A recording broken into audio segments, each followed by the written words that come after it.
Most people imagine ancient Egypt as a civilization fixated on the grave.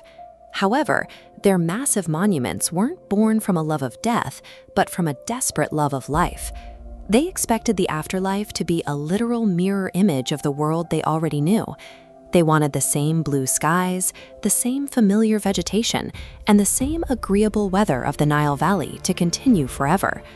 To reach that world, the Egyptian soul had to stay intact. They believed the spirit was composed of distinct parts, the Ka, or life force, and the Ba, the unique personality. Both required a physical home to return to every single night. Decay didn't just ruin the body, it untethered the spirit. Once the physical remains turned to dust, the individual was erased from existence. For the Egyptians, death functioned as a biological countdown. To survive it, they had to invent a method to stop the clock of decomposition and engineer a permanent anchor for the soul. The solution was a 70-day preservation process. This was a series of specific steps designed to build a durable, functioning vessel for the human spirit.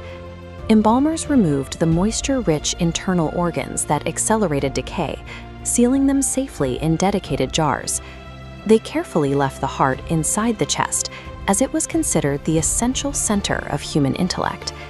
Next, they applied natron salt to the body. This drew out every trace of moisture, effectively neutralizing the bacteria that caused decomposition. After the body was dried, they wrapped it in layers of linen. These bandages turned the remains into a stable, physical form that could last for centuries.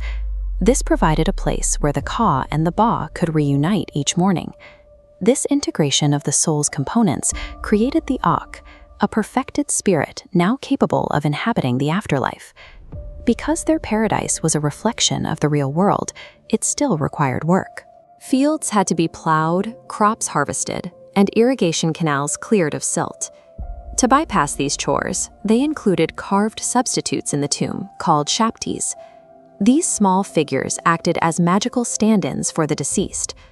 The text on these figurines contains a set of instructions. If the owner's name is called for manual labor, the spell commands the figurine to step forward and answer, "Look, here I am." These figures provided an effective labor substitute.